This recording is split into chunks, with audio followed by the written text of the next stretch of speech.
we should be live on YouTube as well. On YouTube, I see Sobhan, I see PLWK, Chris, GV, Sandeep, Chris, who else? Godless Heathen. Godless Heathen, another Chris. RPG, by the way, is Chris. Casey Atheist. And on Facebook, I see Sean, Jonathan, Yas. Thank you guys for joining us. We're going to be covering the latest news like every Saturday, 4 p.m. PST, unless something happens. By the way, guys, if we get disconnected, don't go anywhere. YouTube is acting weird today, so we might get disconnected. But if we do get disconnected, we'll figure it out and we'll be back on. Anyways, let's jump into the news. Ali, did you want to add anything, or should we jump into the news? Let's just jump right in. All right. First bit of news is out of the USA. A lot of things that I'm going to be saying here, I'm scared we're going to get flagged on YouTube for something because there's been some really terrible news out there. Don't say the D word. Just be like, just D word and then continue, because YouTube doesn't understand. YouTube is, stupid. It doesn't understand that we're not saying it. We're just reading the news. All right, go ahead. Okay. The only good Muslim is a DEAD one. Rashida Tlaib tears up while reading death threat. During a House hearing on domestic terrorism, Representative Rashida Tlaib got emotional as she read one of the death threats she had received during her short tenure in Congress. She read a threat she received shortly after the mass shootings at mosques in New Zealand. I was totally excited and pleased when I heard about 49 Muslims that were killed and many more wounded in New Zealand. Let's hope and pray it continues here in the good old USA. The only good Muslim is a one.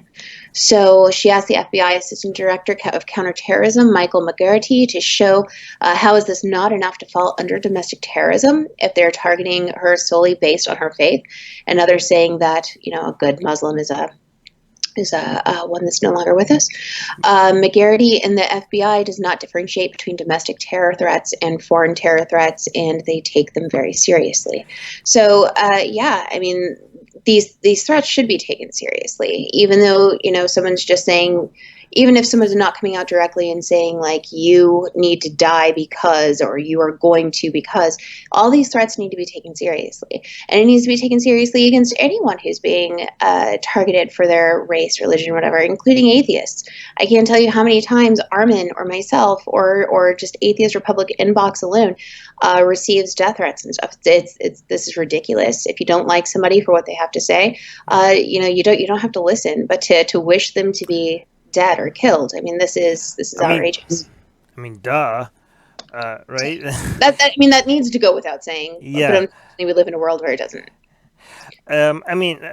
What I'm wondering is that once we scroll down, how many comments we're going to get that supports these hateful comments. I'm hoping it's going to be less than before. Sometimes there's it's high, sometimes we get different results, but we'll scroll down and see what the top comments are. But what I'm wondering is her questions. So obviously, it's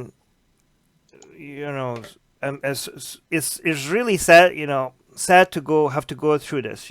People don't understand that even if you have a lot of experience getting a lot of hateful comment, when you read it out loud to somebody, all of a sudden it gets to you, because it's really, really difficult when people hate you this much. Many people don't have experience with this, but sometimes you just read, a lot of times you think like, what, I'm stronger than this. I'm used to this. I've read it. I've said that to myself. Like, nobody could hurt me anymore, because I've heard it all. Like, so many people have wished me dead, have wished to come and rape my wife. They told me that they're going to come find us, kill us. And at some point you're going to be like, you know what? These are just words. They can't hurt me anymore. But then sometimes you read it again and again and again, and you're like, how could people hate me so much? What did I ever what did I do to them? And you just wonder, like, how could there be this much hate? Like, what the hell is wrong with people? And it just gets to you, and sometimes you just discover that it still hurts you, even though you thought that you're stronger than this. It still hurts you, right? So I get it. I get that she, like, all of a sudden started crying. I don't think she was planning. Like, I watched the video. It just came, like, without her expecting it, right? But what I'm wondering is, when she says, "How is this not terrorism?" Like, who is she talking to? She's talking to an FBI representative or something. Because Yeah, to Michael me, McGarity. yeah. But did anybody suggest that this is not like domestic terrorism? Like, what is she responding to? Did the FBI say, "Oh, we're not going to take death threats to Muslims seriously"? Well, why is she acting like I mean, the FBI does take this very seriously. I don't understand what the accusation here is. I'm not sure either. She wanted to know why it wasn't enough to fall under domestic terrorism because they're targeting her solely based on her faith. And, they clearly did come from the USA because part of it was let's hope and pray this continues here in the good old USA. Yeah, So, I mean, but that, FBI does take this seriously. I don't understand. right. And that's what McGarity came back and said. He said that we don't even differentiate between domestic terror threats or foreign terror threats. Like, It's, a terror threat is a terror threat. We take them all very seriously. Now, I think that there'd be maybe a difference between somebody. No, I don't even know. I mean, clearly this would be a threat that anyone would take seriously. I I mean, think we've reported comments to the FBI that they've taken very seriously. yeah, they So take it very seriously. I don't understand. Like, I sympathize with her, and I sympathize with the fact that she has to deal with a lot of nasty comments that nobody should have to deal with. But I also wonder, why is she making an accusation to FBI for not taking death threats like this seriously? Because they definitely do. They definitely do. FBI takes these kind of threats seriously. So, I mean, I'm very grateful for, even though I actually don't live in the U.S. But I am grateful for these kind of officials that do look into this. Like, they make United States or Canada, where I am, much safer than most other countries. So I don't understand. I mean, I think we should be grateful. So I really don't understand what her accusation here is. Maybe there's something that we don't understand. But let me see what the top comments are. Let's hope, Ellie. Let's hope the top comments are not that bad. Let's see.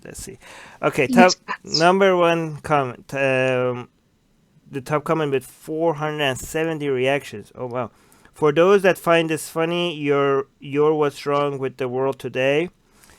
Okay, so good. The top comment is actually against the hateful comments. That's good.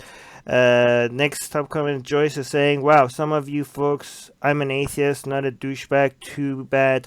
More of you can't say the same." Okay, so good. The second top comment is also calling out people. So first, it's encouraging that this is the second top comment, but it's also a little bit discouraging because that means that there are a lot of comments that is actually making fun of this. Let me actually find this.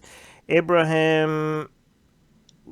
Okay, so Abraham is saying the crocodile tears. Her beliefs are clear that everyone who don't believe in them easily should be killed. So playing the victim can only be accepted by her kind. By oh my god, by her kind and the fools. Um. Okay, so Abraham is saying because she's a Muslim. Wow. Okay, because she's a Muslim, these are crocodile tears, and that everyone who don't believe in, and if you believe her, you're a fool as well, and that because she's a Muslim, she must think that everybody that doesn't believe in their Islam should be killed. Oh, I don't even know how to start. Okay, first of all, we, let's make this one something clear, because a lot of people come here and we speak against people like Abraham, and people think that we're Islam apologists. Islam as a religion is backward, barbaric nonsense, crazy shit that needs to end. Okay.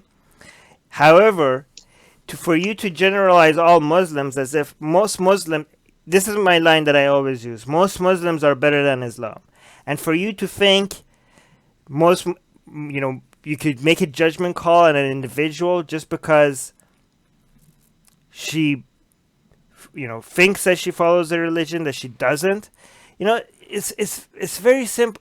The example I give to people that don't have experience with Muslims, and don't even try to understand them, they just overgeneralize and do want collective punishment and try to, think they could make a statement like this about an entire group of people, is to think about Christians. Because Christians, how many Christians, Ellie, have you met? Because I've been around Muslims most of my life, right? But you've been around Christians most of your life, right? Right.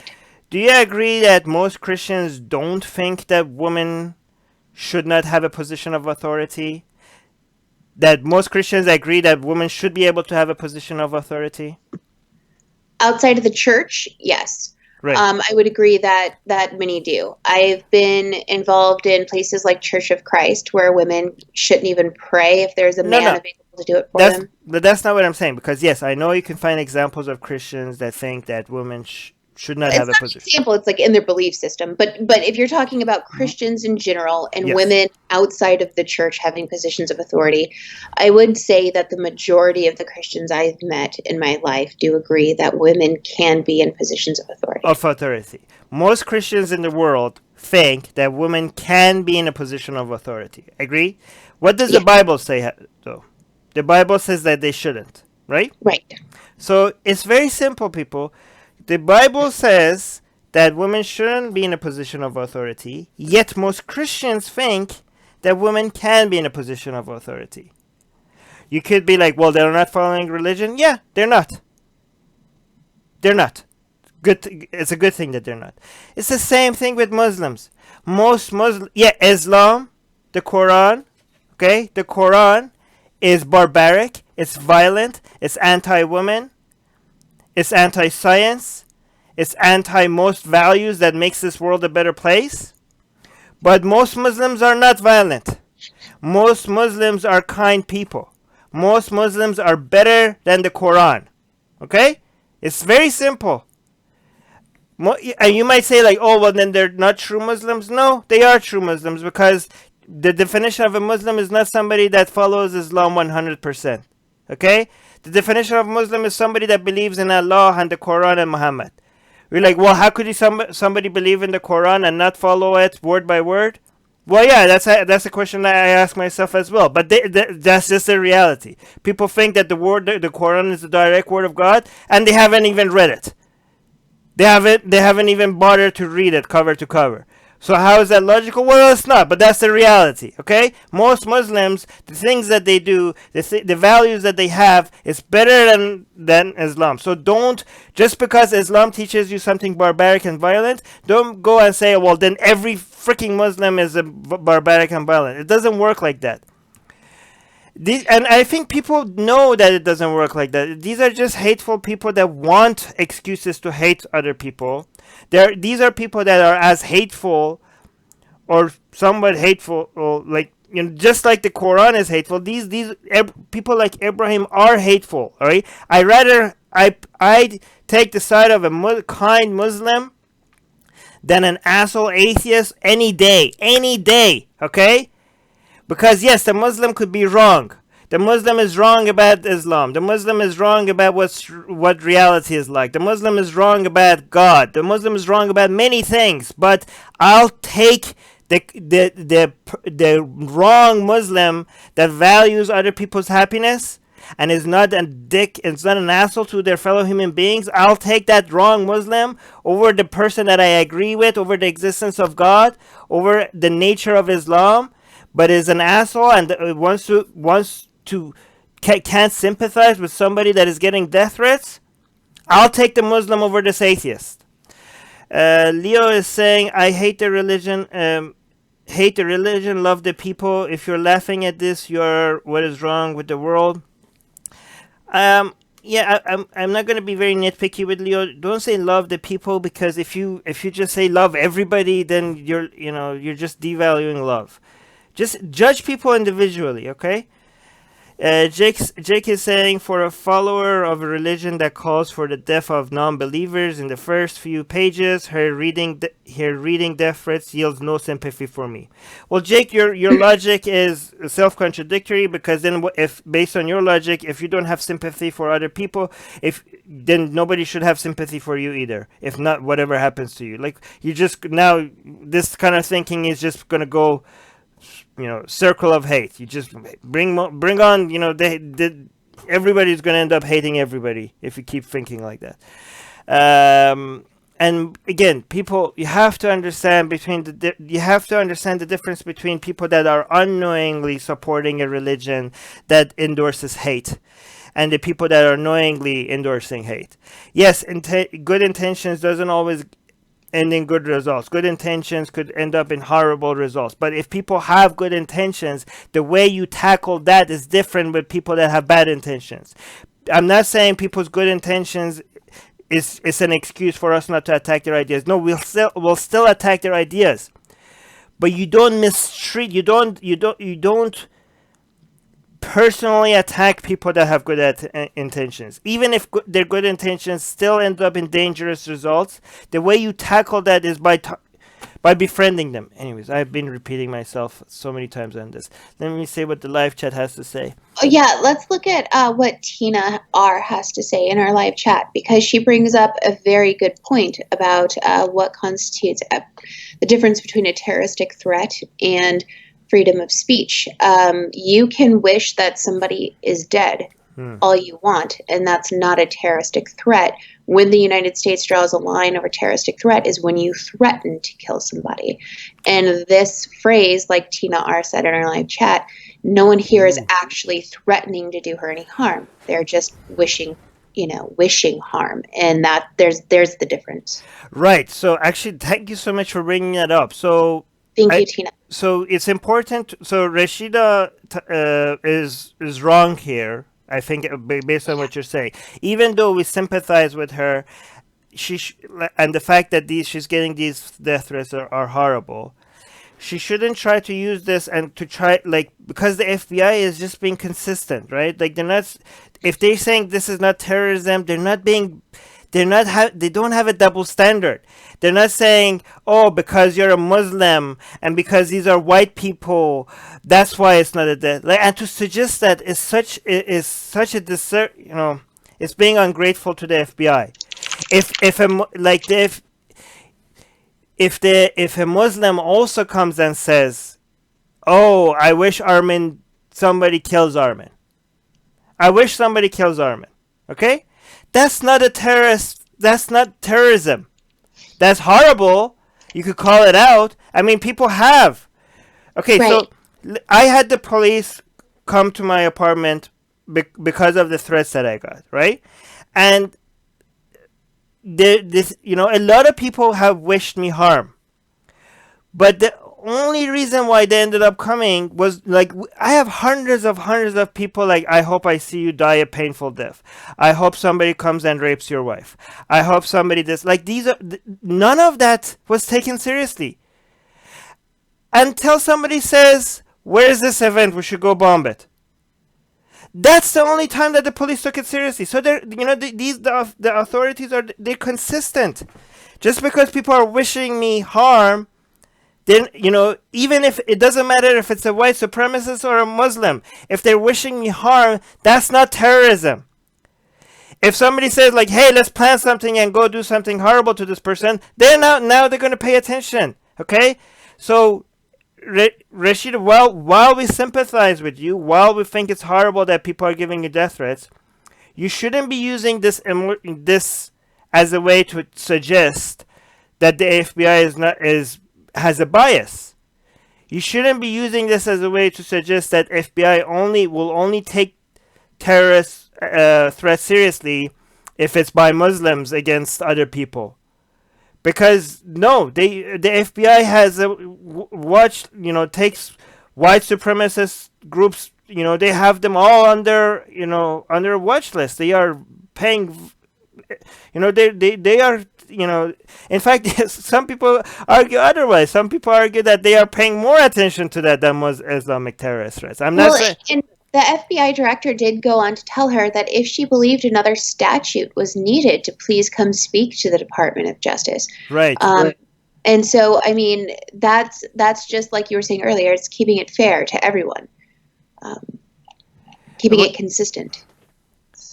Yeah. So again, so even yeah, the FBI is like, hey, listen, we don't make the laws. We're just following. We're just executing the laws. Okay. We're just if you think this is not fair, then you're the lawmaker here, right? She's a isn't she the lawmaker? Like the law, Yes, yeah. at this time, yes. so so change the laws. Like I don't like what do you want us to do?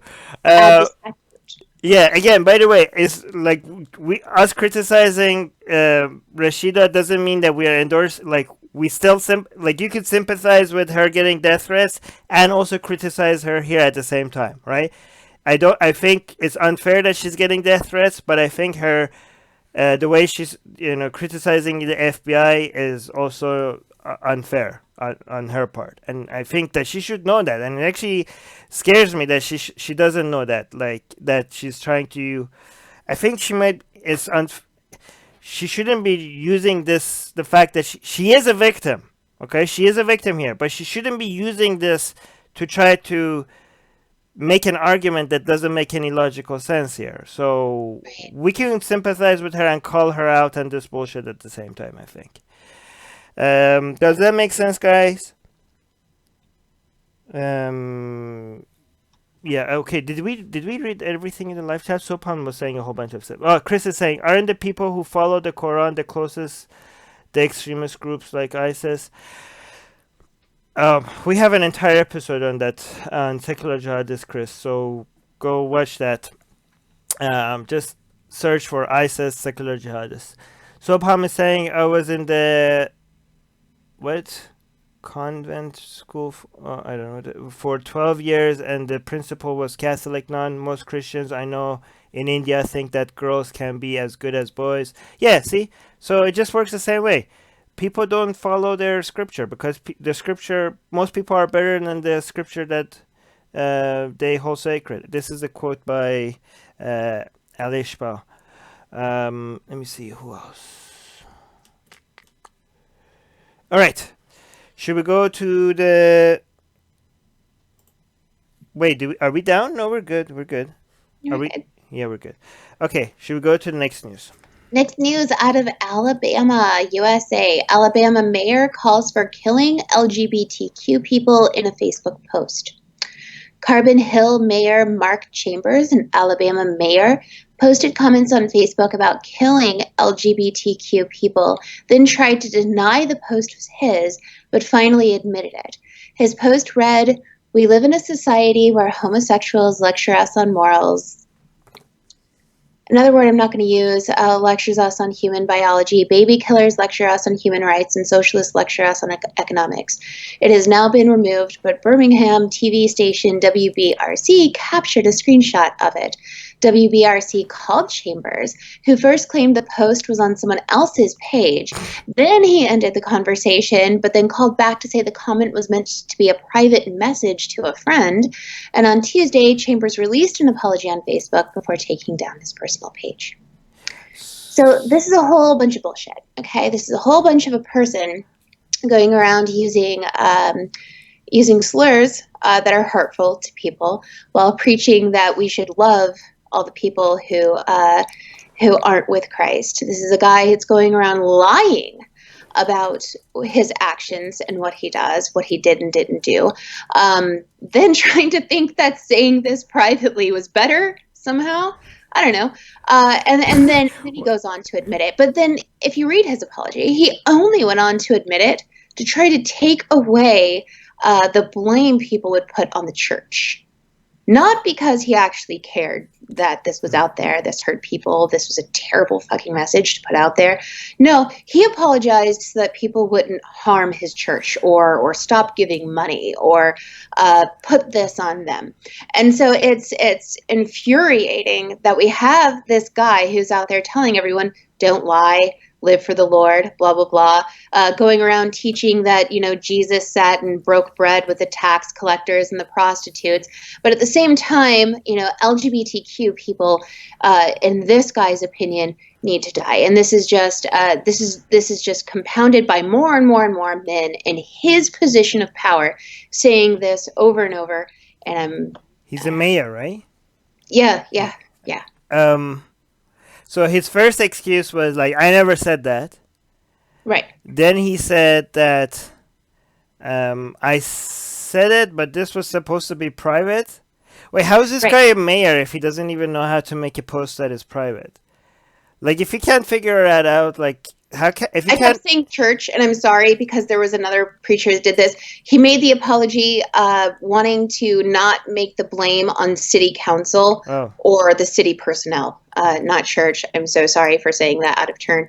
But his apology was centered around, please don't blame them. This was all me. yeah, it's Alabama. The city council and the church, you could. It's the same thing. Like, Yeah. but I'm actually frustrated for the fact that this guy is a mayor and he doesn't even know how Facebook works. But okay, so first he said that I didn't say anything about. I didn't say anything about gays, being killed or anything like that should be killed or anything like that. But then he said like, okay, I made it, but this was supposed to be private. So Like, I don't that's know. better. I don't know, like this was supposed to be private.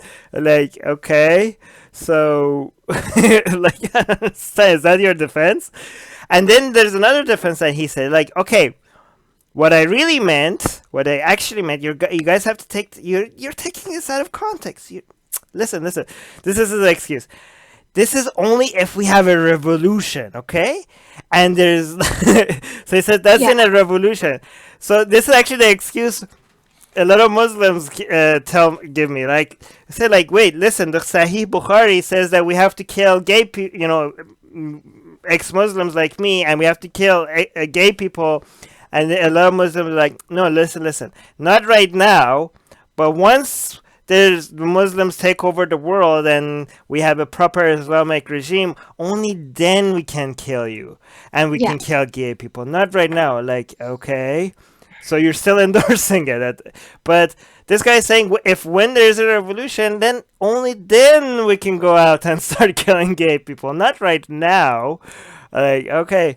And his excuse is like people on our side are gonna be killed too. Like that, as if that makes it any better. So you're people on your side. So you're basically admitting that you want to kill gay people, but now it's not the right time, and some people from your side are going to be killed as well. I don't understand. This guy has this guy. Is he going to lose his job? This is Alabama. That's why I confused city council with church for a second there, because it's probably more of a church than a real church. The original post said, this is what the original post said. The only way to change it would be to kill the problem out. I know it's bad to say, but without killing them out, there is no way to fix it. Fix what exactly? I don't understand. Does he think that if you kill gay people, they're gonna stop existing? Does he not know, like, they're gonna keep, like, more people are gonna be born and they're just gonna be gay again? Like, does he think like it's a virus? Like, I don't understand what is he trying to solve here? This is weird. It's very I can't understand. I How can't is even this guy try a to. mayor? Well, the town has less than 2,000 people. You asked if he was going to sit down. I don't see anything saying so. So if anyone can, yeah, someone, Rin Miranda in our live chat saying, lose his job, he'll probably be reelected. And I think that Rin is correct. In his apology, he said that he was wrong to say anyone should be which I guess he meant killed. I'm truly sorry. I've embarrassed our city. I love this city. And while in office, I have done everything in my power to make this place a better place for our families. There are not enough words for me to express how much I regret posting that comment. He can't, I mean, I'm stumbling through this because I'm trying to make up the correct words for him. It's riddled with typos. I hope very much our citizens and anyone that was hurt by this comment can accept my apology. And that's He's as far as sorry. I wonder if he would be sorry if he didn't get caught. right. He would not have been. He would not have He been thought sorry. this is He's perfectly not acceptable to sorry. say privately. He's not sorry he said it. He's sorry he got caught. Mike is saying, I think that same thing about religious people. Oh no, Mike, please don't think that. Okay, so Mike see, this is the reaction that we don't endorse. And look, it got 69 likes and hearts. Wait, is Mikey saying I think that same thing about religious people? Are you, Mike? Are you saying that we need to go kill religious people? What the hell, Mike? And it only got positive reactions. This is scary. Let me continue reading what Mike has says. Then my conscious and okay, it gets better a little bit at least. Then my conscious and rational thought kicks in, and I realize that blood only begets more blood. Plus, I don't want them to die. I just want them to shut it and let people live their own lives away from the horrible monster they claim to revere. Okay, it got a little bit better, but it started pretty bad. Brandon is saying this is why Alabama ranks far last in education.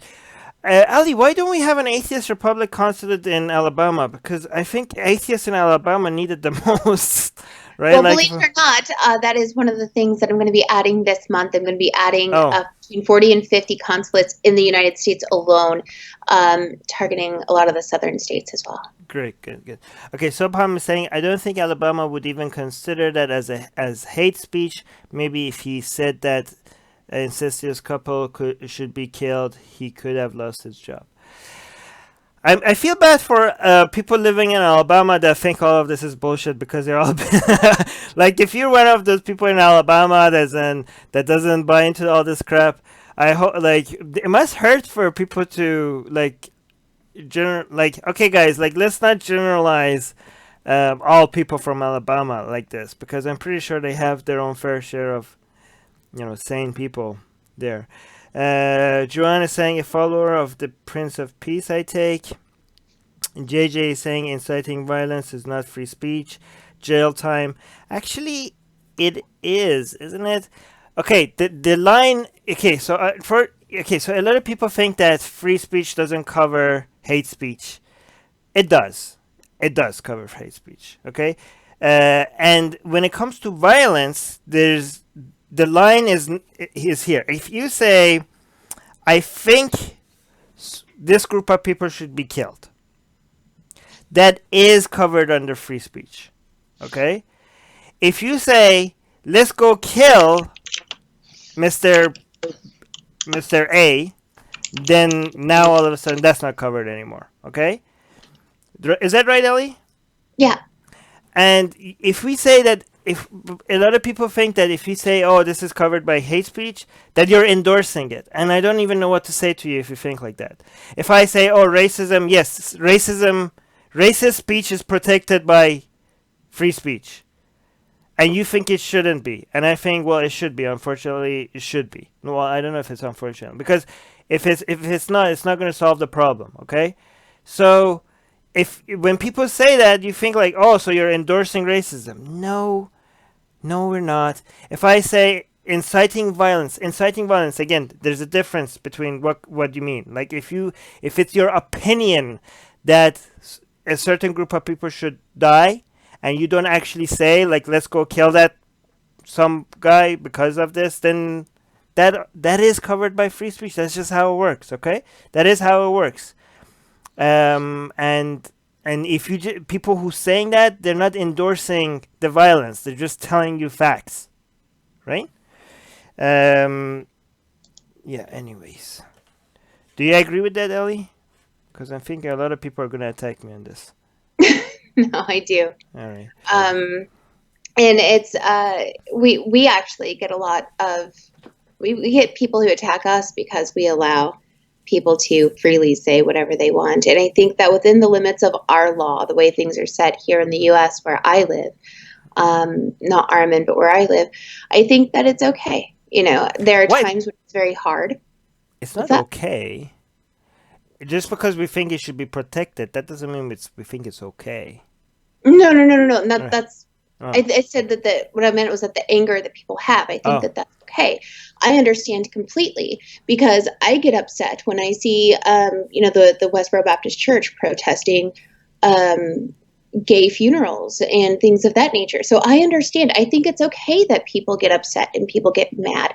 And I think that you can use that anger and that a rage that you feel about other people's actions to do positive things yourself. You can use it. You don't have to sit around being upset.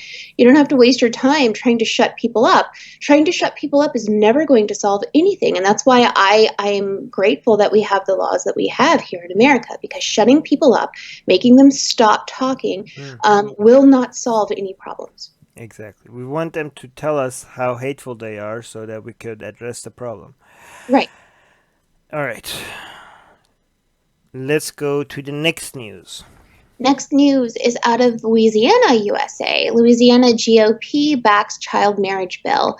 A lot of 16-year-olds are very mature. As it stands in Louisiana, there's no minimum age to get married. That's why the original version of the SB 172 filed by State Senate Yvonne Cullum was set to make the minimum age at 18. But the GOP-dominated Senate, which anyone who doesn't know what the GOP is, it's the Republican Party, the dominated Senate only passed the bill after it had been amended. They tried to revise the bill to set the minimum age limit for 16, with anyone 16 and 17 limited to marrying people no more than 4 years older than them. The bill passed 22 to 15 after it was amended. The amended version of the bill allows anyone under 18 to get married as long as their parents gave permission. Representative Nancy Landry, a Republican from Lafayette, said, "We want children to be born into wedlock if possible." We're discouraging that with this bill. If they're both 15 and 16 and having babies, then why wouldn't we want them to get married? This is really disturbing to me because a lot of 16-year-olds are very mature.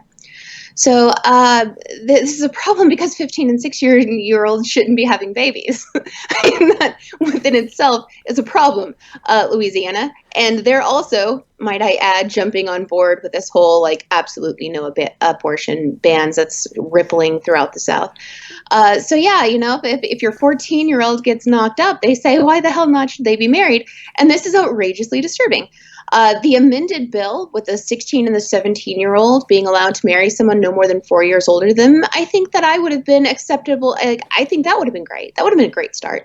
But as it stands right now, if your dad's 38-year-old friend knocks you up at 12, apparently in the state of Louisiana, you can marry him now. And this is very disturbing. 12? You can marry at 12? You can marry at any age. There's no age limit. What should the age limit for marriage be, in your opinion? Well, I think that a great start was putting it at 16 and 17, saying that they can marry nobody older, with 4-year age difference between them. Wait. I don't think that 16 and 17-year-olds should be getting married, but that's my opinion. So wait, I'm confused with the timeline a little bit. They tried to bring 18, and they said, Right. No, let's go with 16. But now all of a sudden they have no limit. They originally had no limits, Right. And now they wanted to bring 18, but then they fought back against it to make it 16 instead of 18. And then what happened? Well, how come went from 16 to nothing? Because they had the bill. And then they revised the bill.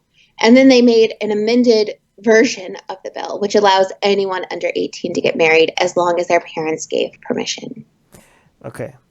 And you think 16 isn't in a lot of countries in Europe, it's the age of marriage is 16. Is 16, you think it's too low? No, I mean, I said I accept that. I think that's great. 16 is I fine? personally would hope no one would get married at the age of 16. I think, you should go out and enjoy your life a lot more. Right, but I also hope. But that's why I'm saying I'm not taking my personal opinion into this bill. I think 16-year-old is perfectly acceptable. Right. I think Canada is also 16. Mm-hmm. And there are other parts in the U.S. that is 16. Some states as low as 14, but Louisiana has no limit to age. No. And then having the Republican from Lafayette that say we want children born into wedlock if possible. Yeah, that's disturbing.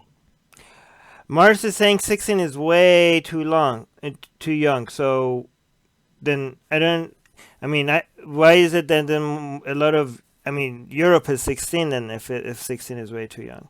It might be way too young morally, but so is cheating on your wife is also morally wrong, but that doesn't mean that there should be a law against it. But here's what we want. We want to protect our state's I want to protect every country, if I could personally, against letting 10-year-olds be married to 50-year-old men.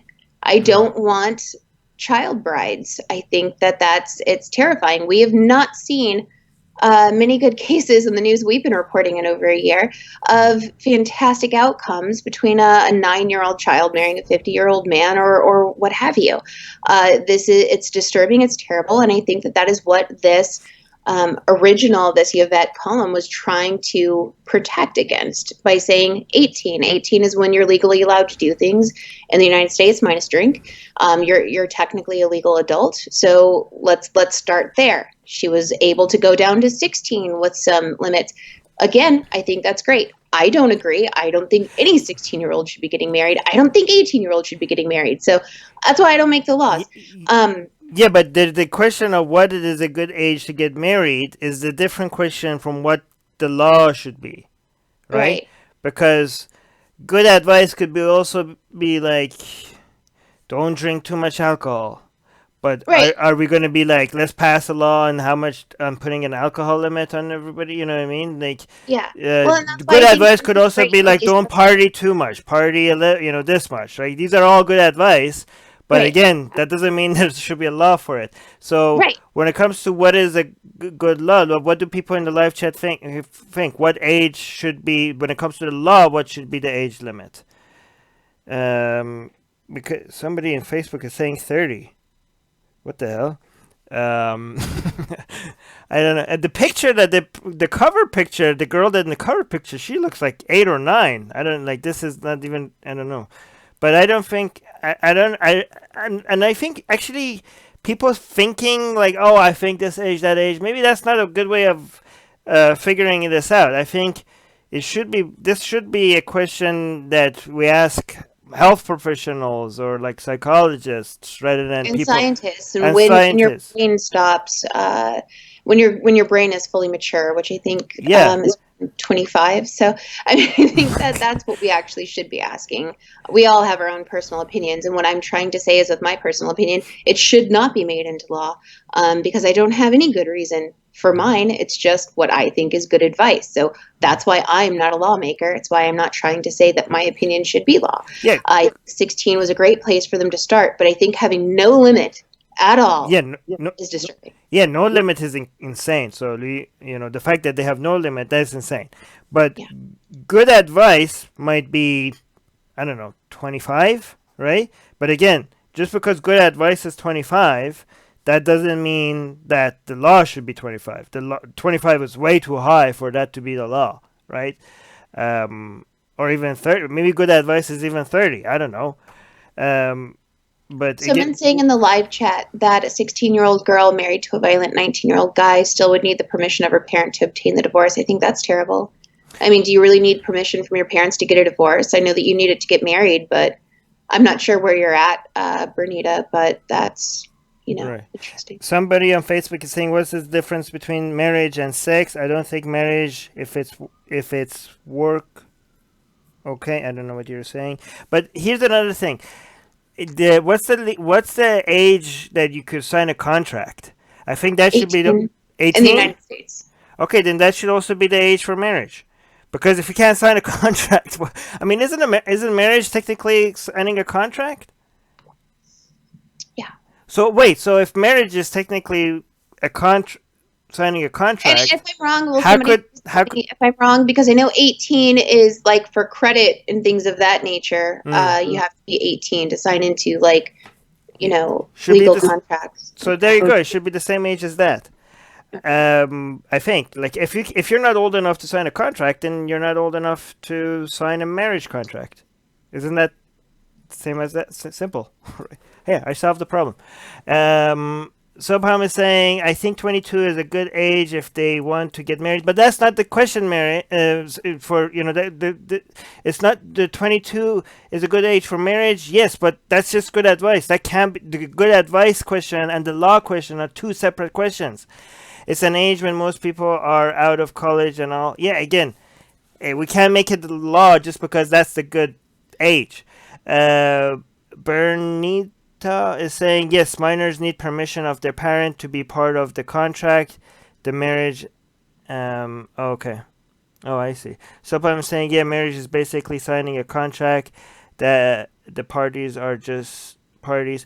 Oh, yeah, but actually my logic fails here because children can sign contract if their parents, you know, like for example, you can't maybe the Child parent. actors, Yeah, right? They have no, to have parents involved. yeah. So your parents could actually sign for you if they have their best interests in heart. So my logic doesn't work because if you use my logic, then you could even marry a 9-year-old as long as the parents come signs for them. So never mind, my argument just failed.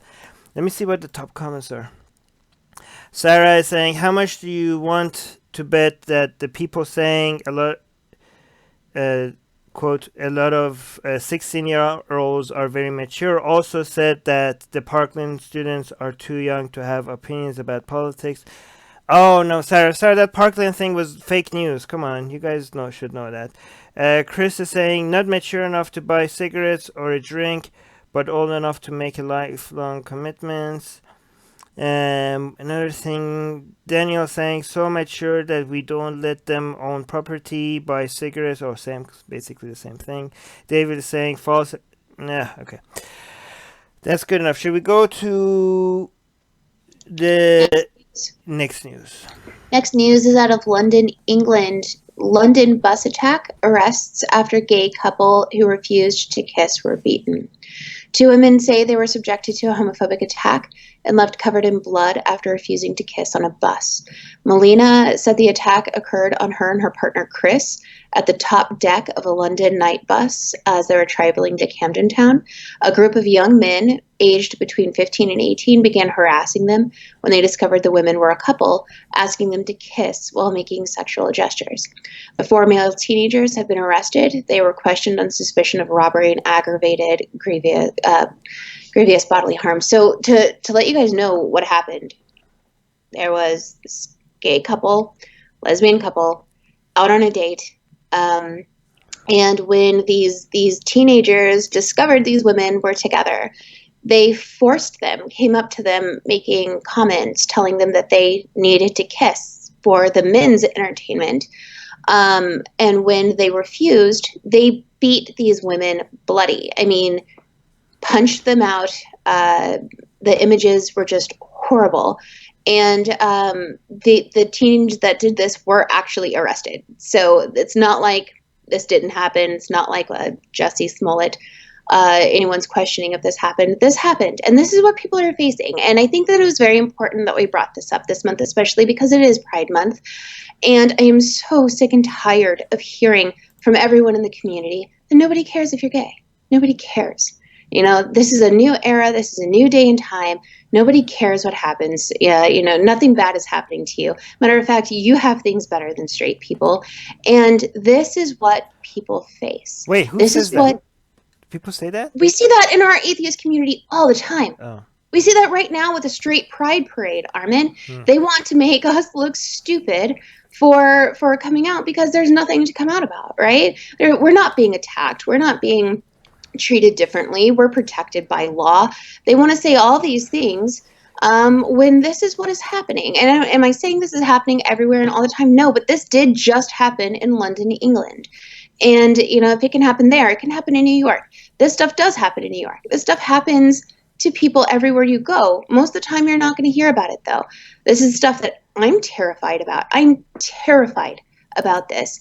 And a lot of other people are too. And you know, it's important that we bring these topics out. It's important that we talk about these things when they happen. Because if we hide our heads in the sand in the atheist community and say, you know, oh, transgender people, they don't need anymore. We've given them everything. They're accepted. Everything's fine. Lesbians, no one cares. They're accepted. Everything's fine. This is 2019. Nobody's doing this stuff anymore. Well, it's happening. It's happening. It's happened here. And it's happening with women who are too scared to even report it. Yeah, I mean, a lot of people, actually, you're right. A lot of people say, like, what are you fighting for anymore? You already have equal rights. They say that to women. They say that to gay people. They say that to the transgender community. And just to give you, I have a friend here in Vancouver who's transgender, and and Vancouver is one of the most secular and one of the most liberal cities on the planet, right? And he mentioned to me that in Vancouver, he so far has been beaten up 4 times for being transgender, right? Yes, we have laws, it's against the law. And yes, technically under the law, he enjoys equal rights. But that doesn't mean that he doesn't experience, this from other people. And again, if I can't imagine if in one of the if in Vancouver you get attacked this much for being transgender physically, can't imagine what it's like in southern United States. And yes, we know women have it worse in Islamic countries. Yes, we know that gay people and transgender people, yes, they have it worse in Islamic countries. Yes, we know that, but that doesn't. Your problem doesn't have to be the biggest problem in the world for it to be worth fighting against, right? If somebody comes punch me in the face, for example, because I'm ex-Muslim, and Muslim punched me in the face, am I going to shut up about it? Am I going to not even report it to the police? Because, well, if I was in Iran, I would be hanged by now. So I should just take this? Like, nonsense. Absolutely nonsense. You fight nonsense. You fight this kind of hate wherever you see it. Small, big, medium, whatever. It's not a competition of who has it worse. But let me see what the top comments are. Barry is saying 14s, we will never call them men. Beat on 2 women. Wow, they must be so proud. Big, strong guys, they are not. Honestly, it doesn't matter if they were, if 4 teens were beating up 2 men or 4 men, still would be, this is not about, they're cowards, or they're not real men, how you look at them, 4 men beating up 2 women. No, just don't beat up people. Exactly. Don't beat up people. It doesn't matter. It's not about who's stronger.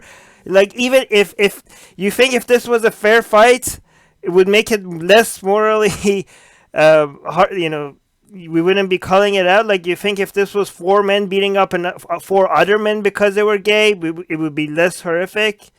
No, it's just don't physically attack people. Jesus. Esther,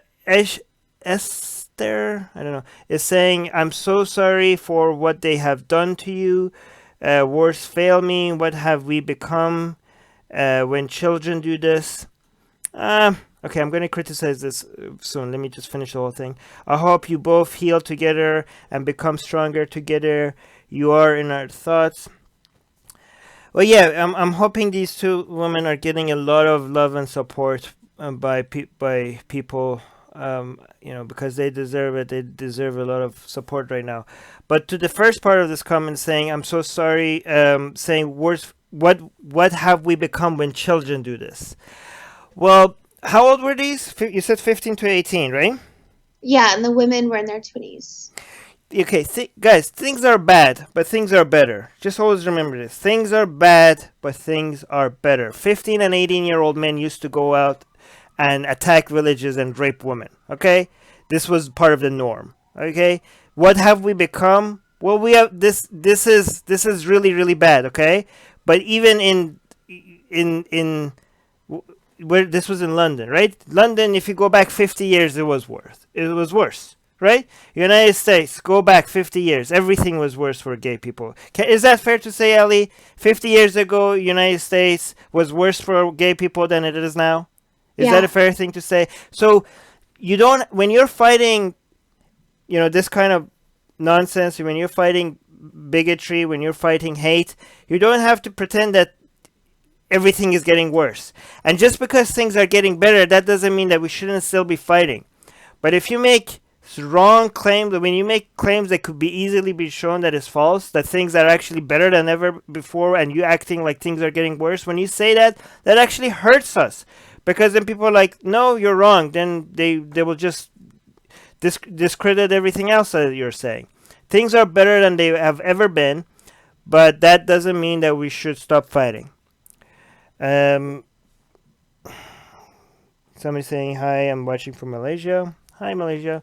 Sopam is saying, I am trans. Equal rights for trans people began since 2014 in India. In 2019, I still haven't come out to my family, just to some of my friends. LGBTQ people need protection. Yeah, again, it's good that the laws are improving in some places, not everywhere. But again, the law doesn't mean that the police is going to be, right there every moment. The law is not going to come and protect you from the hate from your family. The law doesn't mean that every time someone's attacked you, the police is just going to magically appear and just going to be instantly protect you from somebody trying to beat you up, right?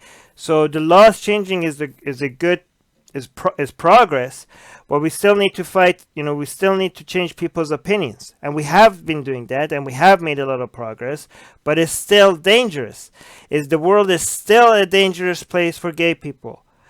The world is still a dangerous place for trans people, and we should still be fighting. Just because we have made a lot of progress, that doesn't mean we should stop fighting. Ali, did you want to add anything? No. Okay. Next. Ready for our next bit of news? Mm-hmm. Good news out of Kolkata, India. A college in India is letting applicants select humanity as their religion. Bethune College in Kolkata, India unveiled its online application for next year's students. There was a new option under the menu for religion. Students can now select humanity. In fact, one school official said she wanted students to avoid putting down something explicitly non-religious, so that this was a way for applicants to say they believe in something. Mamata Ray Chowdhury, principal of the college, said that humanity is above every religion and it's better to have faith in humanity rather than becoming a non-believer at a young age. So yeah, they definitely are attacking atheism, but it's good to see them finally on documents. They're moving towards something different. Wait, so what was the last line? They want to pick humanity over what? Over saying that you're a non-believer. So I think that okay. So the reason why I said this is good news out of Kolkata is it is good news. It is right. Even though they're trying to discourage people from saying they're an atheist, they want to show that people believe in something. But it's great that they're at least admitting that believing in humanity is better than anything else. Well, I mean, they're not saying it's better than anything. I mean, it's a small win, and technically humanity is not a religion, and technically this is a bit anti-atheist because they're like, you know what? Let's not give non-belief to people. Let's just give belief in something else to people. And you could be nitpicky about that and be like, well, what the hell? No, we don't believe in any religion. But still, they are acknowledging that some people don't have any religion, right? They're acknowledging. They're acknowledging that. Right. So we'll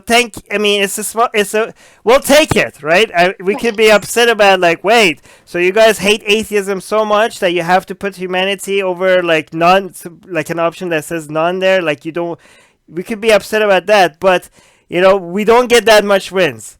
So because we don't get that much wins, we should just be taking whatever we can get. So thank you, Kolkata. We'll take this. And I just wanted to acknowledge that because he's going to be leaving soon. Okay. Attacks like these prove the LGBTQ community is still fighting against hate. Yes, things are better, but we still have a ways to go. Yes. I have to go now watching a movie. Thank you so much, Chris. Thank you, Chris. That was about the previous news, by the way. But so if people are wondering, but thank you, Chris. Thank you so much for the super chat. That's very generous. But this is good news from Kolkata, and it's weird because we haven't been getting much good news from India, so it's refreshing to get some good news. By the way, is Sobham in the live chat? Because Sobham will tell us something. Yes, Sobham's still with us. Okay, Sobham is saying, I agree that this is anti-atheist, but I still take it as a good news. Yes, me too. We can't as atheists, we can't afford to be that picky right now. We really can't. Right. So let me see. Matthew saying there needs to be a non-option. Yes, that would have been a better option, like religion. So right now, let's see what it has. The options are. Wait, why is humanity at the very top? It's very interesting. Oh, it's alphabetical. So it says humanity, Hinduism, Islam, Christian. It's not alphabetical. Oh, it's not. Sikhism, Buddhism, Jainism, others. It would have been great if instead of humanity it was none, because humanity is not a religion. But again, we're not going to be too picky about it. Another person is saying, actually, it's better to be humanist than an atheist. What? Those are not mutually exclusive. No, they're not. They're not mutually exclusive. A humanist is also an atheist, but not vice versa. I'm not. I'm gonna. Should I stop reading this because this is bullshit? A Yeah. humanist is also an atheist, but not vice versa. That is logically, like, if a humanist is an atheist, then an atheist could also be a humanist. Right. I'm gonna stop reading the rest of this. Should I stop reading? It's one of the top comments. Okay, let me read the rest of it. Being a humanist lets one make some right choices, value logic, reason, science, evidence, and above all, survival and well-being of humanity. I have seen anti-vaxxers and flat earther atheists. What's the point of being such an atheist? Oh my god, there's so much nonsense in this. It's gonna take me. Okay, Ali, sorry, I have to go on a rant. Okay, first of all, we on this show have called out atheists that are not humanists all the time. There are a lot of atheists that support violence, support bigotry, support homophobia, and we call them out every time. So we do acknowledge that humanism and atheism are not the same thing. We are both atheists and humanists, and that disproves what you're saying. That atheists can't. You're saying atheists cannot be humanists. Bullshit. A lot of atheists are humanists. A lot of religious people are humanists as well. But atheists and humanism are not mutually exclusive. Some people are both. And just because humanism is a good thing, that doesn't mean being an atheist is not a good thing. Atheism has gotten an answer to a very important question right. It's not enough. It's not enough. Obviously, it's not enough because there are answers to other questions. But the question of whether or not there's an evidence for the existence of God or not, the answer to that is no, there's no evidence. And if you agree with me on that, you're an atheist. And that's a very important question to get right. Is that enough? No, there are so many other important questions. Should we torture people randomly? No. Is that covered under atheism? No, it's not, because atheism doesn't address that question. Humanism addresses that question. But just because you get the answer to some questions right under another category, that doesn't mean it's not important to get the question of whether or not there's a God or not, or whether there's an evidence for that. That's also an important question to get right. That's also an important question to get right. So humanism by itself also doesn't cover all important everything, right? Here's the thing: are some animals going extinct or not? Is that a fact or not? Is that maybe you get the answer right or you get the answer wrong? Is that covered under humanism? No.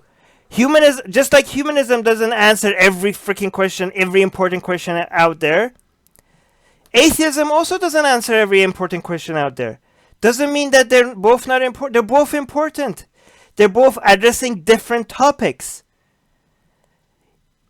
You can't be like, oh, humanism is, it's more important to me than being a humanist. Okay, well then focus on your humanism. Don't pretend. Like, it's interesting that you're bringing anti-vaxxers on, right? So you're saying so you're saying a lot of atheists are anti-vaxxers. Yes, and we call them out. We call them out. Atheists that are anti-vaxxers, we call them out. But guess what? Getting the question on whether vaccines are harmful or not, that's a very important question to ask and answer. The answer is no. The vaccines are not harmful. Vaccines are very important, right? But again, that's only a single issue that doesn't cover other things, right? So if you're a humanist, you could be a humanist that is an anti-vaxxer because you got an important question, you got it wrong. You got an important question, you got the answer to that question wrong. So does that mean just because you're a humanist, that it's not important to get the anti-vax question right or not? What if you're a humanist that believes in other forms of superstition that could cause harm to you and your family and the people that you love? You're still a humanist. Is it not important to get the answer to those other questions right? It's very interesting to me that a lot of people try to make humanism as something that versus atheism. They are different categories. They're both important, and it's important that you get both of these right. Does that make sense, Ali? Mm-hmm. Joseph is saying secular humanism is a pretty nice moral system to follow. It's still evolving, but it works better than any religious pronouncements. And yeah, again, the reason why a lot of people think atheism and humanism are the same, which they're not, is because religions, by their very religious teaching, are anti-humanist. And that's why you might see a lot of overlap between atheists and humanists, because a lot of people have rejected religion because of their humanism. But that doesn't mean that they're the same, and that doesn't mean that they're mutually exclusive. It doesn't suggest either of those. You just see a lot of overlap because a lot of people left their religion because they were and they had anti-humanist teachings. Anyways, should I go to Ali? Did you want to add anything? No, let's go to the next news. Oh wait, Christy said something. Christy is saying being a secular humanist is way more important to me than my lack of belief in God or gods, but atheism is a big part of why I feel that humanism is important. Okay, that's fair. Spot on. Yeah, love it. Okay, so but here's the thing. Then the people say, then why are you not the humanist republic? Why are you the atheist republic? Because of our humanism, okay? The reason why we're the atheist republic is because atheists are a group of people that are discriminated against, and there is not that much advocacy out for them, right? So our focus on atheism is not because we think that getting the answer to the God question is more important than other questions. It's because of the humanism part that okay, here's the thing. I think even if you're not an atheist, you should see why advocacy for atheists is important. If you're a humanist, whether you're an atheist or not an atheist, advocacy for the rights of atheists will become important to you as a humanist. Do you see what I'm saying here? But given that they are one of the most discriminated groups in the world, and one of the groups that has the least amount of advocacy groups out there for them, so little that most people can get away with doing whatever they want to atheists. And this has nothing to do with whether or not you're an atheist or not. If you're a humanist, even if you're a Muslim humanist or a Christian humanist, you should want atheist advocacy groups, because there's not that much out there. Let me see. Wait, another person saying also why a university is asking for students' religion. Oh wait, that's a good question. Why are they even asking for people's this? Actually, the best option would be to just remove this question. Why didn't we even think about that? Thank you, person that I cannot read their name. Why are they even asking this? This should be, wouldn't be the best option would be just remove this. This is a university questionnaire, right? Ali, why do they even have this? Well, so that's definitely based in culture. I know that there are a lot of places, like especially in Pakistan, and correct me if I'm wrong, this is what I've heard from people. In Pakistan, you have to, on many of your official documents, state your religion. So I think that this might just be one of those things that's just, stuck. GV just answered us. GV is saying we have affirmative action based on religion in India. Well, there you go. Well, that's bullshit. So I guess they have to ask, but maybe we should. Okay, so because based on the law, Swapam is saying the answer is India. How can they work with the caste system without the religion? Okay, all right. We spent too much time on this one. Let's go to next. Next bit of news: a Sikh brain scientist's rainbow turban for Pride goes viral. After posting a picture of his rainbow turban, Jawandeep Kohli, a Sikh brain scientist and bisexual baker, has gone viral on Twitter. Kohli posted the photo to mark the beginning of Pride Month, and it is currently, as of June 7th, has over 21,000 retweets and 149,000 likes. He wrote on Twitter, "I'm proud to be a bisexual, bearded, baking brain scientist. I feel fortunate to be able to express all these aspects of my identity and will continue to work towards ensuring the same freedom for others." He made the turban himself, and he has had a decade or so of practice doing it. I'm going to... Okay, what do you think about this story? I don't know. It's news. I think it's great. It's wonderful that Right. someone is out there giving No, pride more notice, but right. uh, Normalizing that normalizing homosexuality. That's always good, right? But and also the turban looks actually pretty. the turban's fantastic. It looks good. Um, Another on a side note, I think the reason why this went viral is because a lot of people don't understand that. I mean, Sikh people look like Muslim people to a lot of people, right? And I think Right. a lot of people think that this guy is being a rebel, and that's why they love it. But I don't. I mean, Sikh people don't really have that much hate for. I mean, correct me if I'm wrong in the live chat, but Sikh people don't really that are not known to be homophobes. So I think the reason why this went viral, I think I'm not sure, is because a lot of people see beard and turban, and they're like, "Wow, look, a guy with a beard and turban is supporting gay rights. How cool is that?"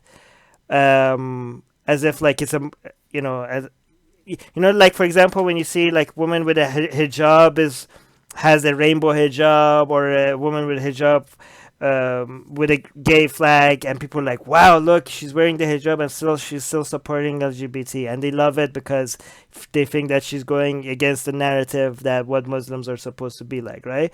So I Right. think they kind of see this as a little bit similar to that, but I don't think that's true with Sikh as people as much as it is with the most of the Muslim community. Um, to a lot of people, they just look. This guy looks. Yeah, I know it's different. Sikh is different, but it's pretty much the same. They look the same, so I guess pretty much they're the same people. So I think they see this as being a huge act of rebellion. I'm just thinking, maybe I'm wrong. What do you guys think? I just but anyways, the turban looks cool. And the guy is normalizing homosexuality, so that's cool as well. Yeah. Um, I'm not homosexual actually; he's bi, right? So, Mark is saying same love of Allah. Oh, look, the top comment, Ali. This guy, this guy is saying same love of Allah. So he doesn't understand that this guy is. It's even in the title. Like if you didn't even know that the turban and everything gives it away that this guy is not Yeah. a Muslim, he's a Sikh. It's written for you in the title that this guy is Sikh, and he still doesn't get it. But the top comment is same love for Allah. Sarah is saying beautiful turban. Yeah, actually, I think if did he make this himself? This guy is Yes. very talented. This is pretty cool. Yeah, he's been doing it for over a decade, like doing his own stuff. He's also like a baker. He sounds amazing. I mean, that Yeah. alone is pretty cool. So he sounds awesome. He made that turban, and it's a badass turban. I love it. Okay. If Um, Yeah, go but ahead. people, yeah, I agree with you. I just don't think people are getting it. If he's this talented in making turban designs, given that he's a brain surgeon, I suggest making a brain themed turban next. That would be Yeah. cool. With all the wrinkles in the turban representing the brain. Let me see. Will Oh, say, read Subhum's last comment. It'll let okay. you know about Sikhism. Okay, Subham is saying Sikhism usually teaches respect and love for all humans. We have a Gurudwara near my house, so there's quite a Sikh community here, all of whom are some of the nicest people I've ever met. Um, okay, so again, like I said, Sikhism doesn't really have teachings regarding homophobia or hating gay people. So I think I mean, I'm glad that this went viral, even if it because it's cool. But I'm just thinking that a lot of people saw some guy in a turban supporting gay pride, and they were like, "Whoa, that's unusual," but it isn't. Um, Emma is saying it's a good sign when I see articles specifically mentioning that. Okay, this is not relative. Oh, this is good. Vanessa is saying Sikh hat, bro. Like Sikh playing wars. Yeah, I ruined that joke. Anub is saying Sikhs are the best version of humanity. I don't like saying that. Please don't make general like. I think it's general comment about a whole group of people like this, whether it's positive or negative. I don't think we should make blanket statements about an entire group of people like this. even if it is positive. Let me know what you guys think. I just don't think it, you know. He Sheikh is saying that's a Sikh for you. They love everything and everyone. I mean, nobody loves everything and everyone. I mean, do you really love anything if you Accused love? of it. It's not true. What? Say it again. What? I've been accused of loving everything, and that's not true. There's a lot of things I don't love. I think that it's impossible for anyone to love anything and everyone. I mean, and Yeah. why would you want to? It's Yeah. exhausting. It's exhausting and makes your love much like if I loved everybody in the world, right? Then I went to my wife and I said, "Hey, I love you too." She'd be like, "Well, why does that matter? You love everything. You love Right. like it's not. Why would I care that you love me? You love. There's nothing that you don't love." SpongeBob is saying, "Armin, the khe in Sikh is not pronounced that way. It is in Iran. So sorry, I'm pronouncing it the Persian way. It's pronounced like the English K said. No, okay, I'm pronouncing it the way I learned it. Armin says Sikh when the. Okay, fine. I'll say it. How do you guys want to say it? Sikh? Sikh? Okay. That's how I learned it in Iran. So maybe I'll say it the way you want me to say. You guys say it. How do people say it in India? Am I is GV and Subham? Am I the way I'm saying it? Is that how they say it in India, or is that? Okay, never mind. Let me go to the next news. Ready to go to the next news? Okay. Yeah. In Bareilly, India, four workers have been beaten up in India for eating meat. Are you ready with the video for this before I read the summary? Yeah, I have the video ready. Okay. Another incident of mob attack came to light in India after a video went viral on Twitter showing a group of men beating up four workers sitting around eating food. Four unidentified laborers had been hired for construction work at a residence. During a lunch break, they had gone by a nearby Devasthan and to have a meal sitting under a tree. And once they were under there, they were beaten by a mob of people for eating meat. Armin, are you ready with the video? Yes. Okay, let me go to the video and also change to display. Okay, the reason why I muted the video is because they have a weird. India's news is weird. They have like this music on the background, and just to try to make things a lot more intense than it actually is. And I don't know if the music is copyright rated or not, so I'm not gonna. And also, they're speaking in, it's not English, so it doesn't. It's not worth me playing the sound. So I'm just gonna show you the video. Should I include the sound? I'll include the sound. No. Oh, I don't know. It's up to you. Okay.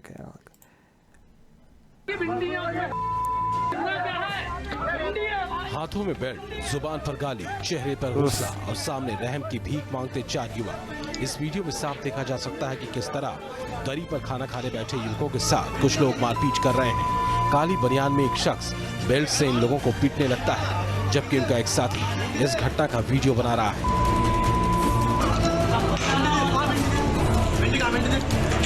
Social media पर viral हो रही ये तस्वीर उत्तर प्रदेश के बरेली के शेखपुरा गांव की है। जानकारी के मुताबिक ये चारों युवक पेशे से मजदूर हैं, जो इलाके में बन रहे मकान में मजदूरी करने आए थे और वो खाना खाने के लिए देवस्थान के अंदर चले गए थे। आरोप है कि ये चारों युवक देवस्थान में बैठकर नॉनवेज खा रहे थे। जैसे ही ये खबर गांव में फैली, गांव के कुछ दबंग मंदिर पहुंच गए और बेल्ट और लात घूंसों से इन चारों युवकों की पिटाई कर दी। सोशल मीडिया पर वायरल ये वीडियो 4 दिन पुराना बताया जा रहा है। वीडियो के वायरल होने और मजदूरों की शिकायत के बाद पुलिस ने 7 लोगों के खिलाफ केस दर्ज कर उनकी तलाश शुरू कर दी है। Okay. That was it. That was pretty intense. These people are just sitting there minding their own business and eating lunch, and a whole bunch of people mob came and, imagine if this happened in the United States. Imagine in the United States, some Muslims were sitting somewhere and eating, and a whole bunch of white supremacists came and or some alt-right people, and started beating them up because they were eating outside of a church or something. I don't know. Imagine how much attention that would get. Like, Right. why is this not getting that much attention? The real rise of the alt-right is happening in India, right? This is a regressive left's, wet dream. They wish this was happening to Muslims in their own backyard, so that they have something more to cry about. But when it's not happening in their backyard, they're not talking about it that much. Well, and what's funny is you and I are going to be called liars. We're going to be told that what we just reported right here was fake news. Oh yeah, you're right. Even with the Okay, video, so- people are gonna tell us. The Hindu nationalists are gonna come and be like, "Fake news, Armin and Ali are spreading fake news." Like, even Fake when, news. This even was if you some show the video. staged attempt on in your part. We're going to get it. Oh. I've been getting it all week, actually. And it's very interesting that you ask, why is it that this isn't getting a lot of attention? It's the same reason why Hinduism in general doesn't actually get a lot of attention. It's because it is staying in India, right? Like, that's where the primary group of Hindus are. It's where people think that it's kind of like an untouchable. I have had a lot of Hindus come to me this week telling me, oh yes, Hinduism's terrible because we invaded foreign lands and we made slaves of their people and forced our religion on them, just like Abrahamic religions. Is that why you're saying Hinduism's terrible? No, because you didn't have to. What you did is you came up with a caste system to enslave your own people right there by yourself. So while Hinduism isn't growing out into other countries, I get that.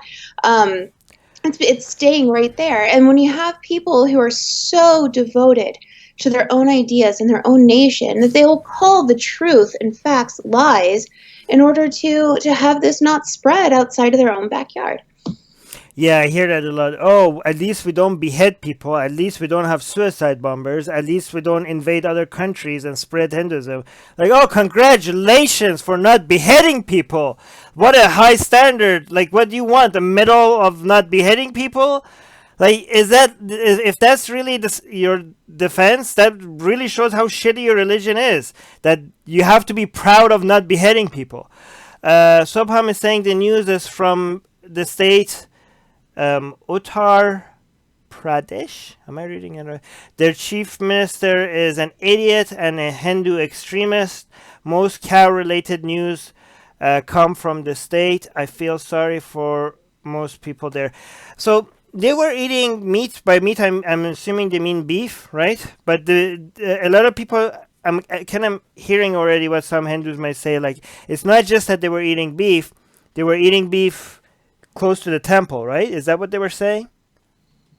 So they're like, that was part of the news, yeah. As if that makes it even as if that makes it acceptable to start beating. Do you see that they were like holding? By the way, for people that are listening to this on a podcast instead of on video, the Muslims were just sitting there and they were like begging, like, please just let us go. They were it was just so sad.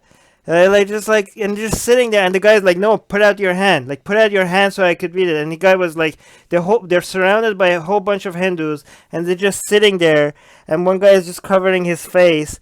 And the guy not only is beating them with his belt, he's forcing them to hold out his hand so that he could beat his hand. And the guy knows that he doesn't have a choice, and he's just holding out his own hand. It's so fucking barbaric, man. Let me see what else.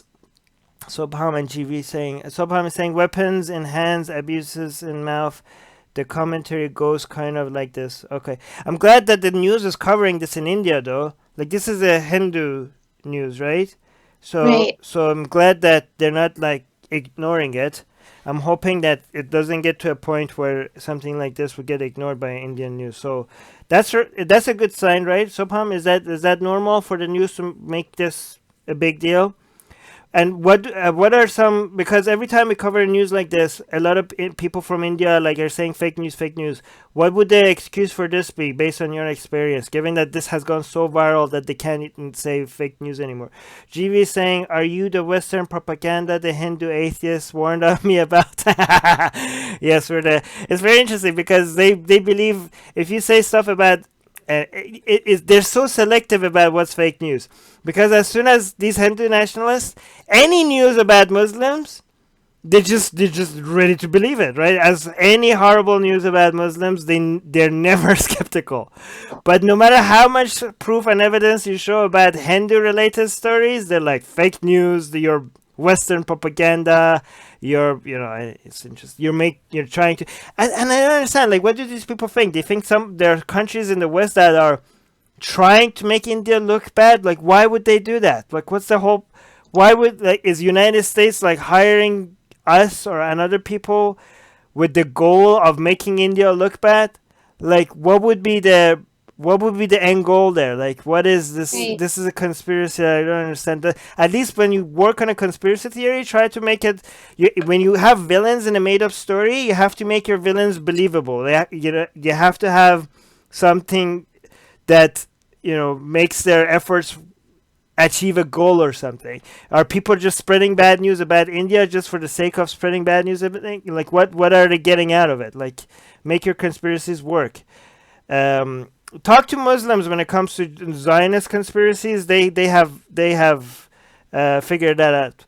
Sobham is saying, not uncommon, but because of the huge alt-right population, crimes by Muslims get more screen time than against Muslims usually. So Sobham is saying that yes, this is getting coverage, and it's not unusual. But if it was a crime by Muslims in India, it would have gotten more screen time than what this is getting.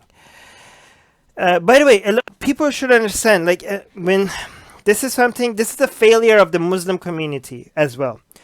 The Muslim community is obsessed with the Muslim community, and the regressive left are obsessed with hate crimes against Muslims by either white people or in Israel. But the main anti-Muslim hate is happening in India, in Yemen, and in China. On a much greater scale. Like, Muslims are a minority in India, but they're still, given that India is so huge, even though they're a minority, this is like, I think when it comes to the number of Muslims, they're number 3 or 4 on the list when it comes to countries. We're talking about a shit ton of Muslims here that are being abused. Astronomically higher than anything you can find in other countries. And it's a failure of the Muslim community as well that they're not bringing attention to it. So Muslims maybe in Pakistan, they're bringing attention to this because it's mostly because of their anti-India stance. Muslims in India are also bringing attention to this, well, because they're the target. But Muslims in the Arab countries are not bringing attention to this as much because they're so focused on Israel and United States.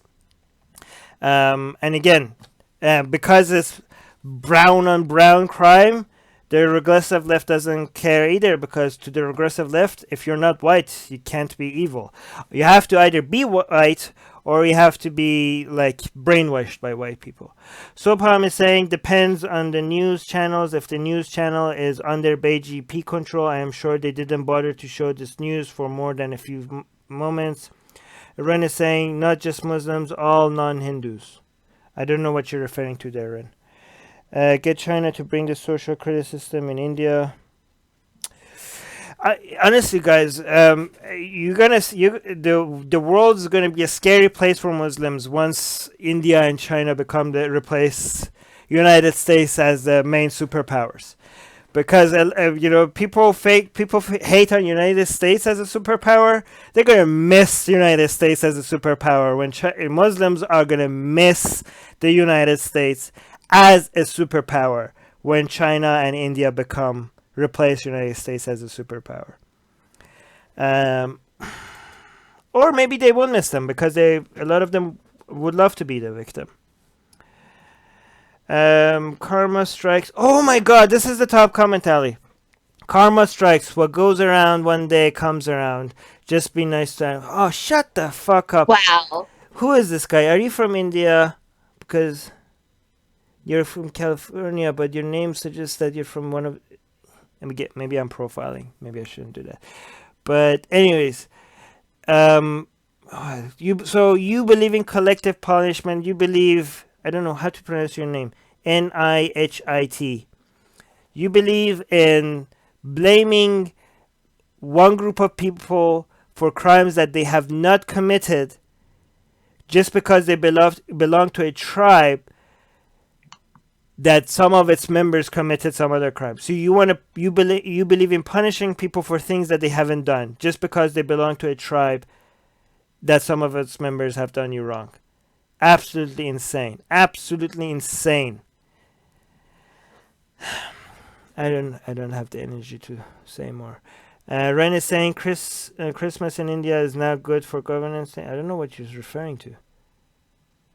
Anyways, should we go to the next news, Ellie? Yeah, the next news has me worked up. So it's out of USA and Ireland. U.S. bishop tells parents that LGBTQ events are harmful to children.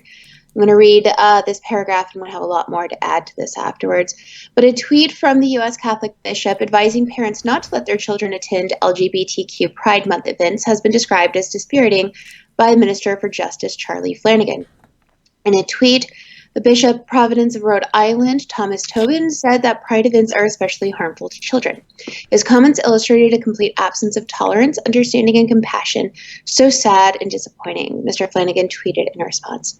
But it's great. I think it's absolutely great that the Minister for Justice, Charlie Flanagan, is speaking out against this guy. But let me tell you who Thomas Tobin is. If you're wondering why is this news, people talk poorly about the LGBTQ community all the time. Why is this any different? Let's dive into Thomas Tobin for a second here. This is a man who, over the course from 1992 to 1996, absolutely had proof and knew that children were being sexually molested by priests all in his area, not just at his church, but throughout 6 different dioceses in his area. And when he went to court, they took this man to court and said, why didn't you do anything about this? You knew that over 300 priests have been sexually abusing children. They identified over 1,000 victims in the area. And while he was serving there, they said, why didn't you say anything? And he told the grand jury, it was not my place to say anything.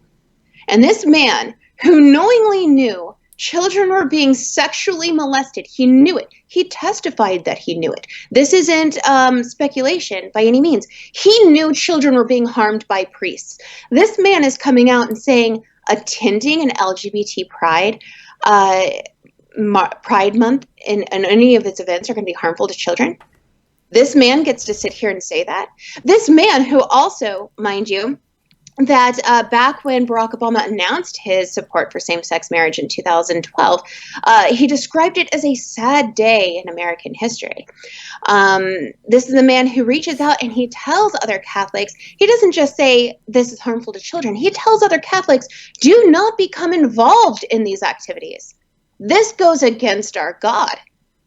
What happens when a priest is sexually molesting a little child that you know about? Tobin? Is that not going against God as well? So you're saying that something, gay sex is so harmful to children, but being sexually molested isn't? The hypocrisy here is astounding. And the fact that this man he's actually spoken poorly. He said that he's disappointed in Pope Francis, which so am I, to be honest. That's not a big deal. But the fact that he goes around and he attacks other people who are pro-abortion in any way and pro-LGBT in any way. He doesn't care about their statue. He doesn't care that it's a pope. He doesn't care if anyone is for LGBTQ rights.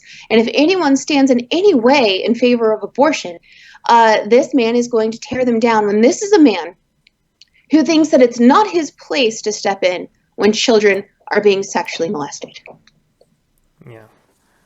Well, I don't know what else to say. That was great. But one thing I want to say is it's already disgusting that he thinks this, given that he's supporting an organization where covers up and supports people that abuse children, and then he dares think that he's in any position to decide what's harmful to children. But it's another thing to do these people, how out of touch do they have to be for him to tweet this? Like, one thing to think it. Like, before he like tweets that, does he not read the tweet and be like, yeah, this coming from a priest that has supported child abusers, a tweet about what's harmful to children might not be the best thing to put out, even if I think it. Like, Right. does he not even? Well, Does he not even like? Does that not even go through his mind at some? Absolutely not. He thinks that what he did was absolutely acceptable. And you know what? Was he punished for it? No. No. Wait, why? No. Which He country is? testified that he knew, but he said it was not his place. And you know what? It wasn't. It is, but according to the church, it wasn't his place. According to the church, it was not his place. Wait, I don't understand. Is it not against the law if I know like somebody committed a murder and I don't report it, for example? Not if you're what? Priests get away with that. It's a clause. You can tell a priest Wait, anything. that's a clause in the United States law? I don't know. Clause in the United States law, okay, but I know for a fact you can go to a priest and tell him you've murdered someone, and they are not held under the same reporting statute. So, you know, Wait, if what you go the to hell? a teacher, for instance, and say my mom's beating me, a teacher has the responsibility by law to report that to CPS, right? Well, if you go to a priest and say, "Hey, I'm being sexually molested," a priest does not have that same.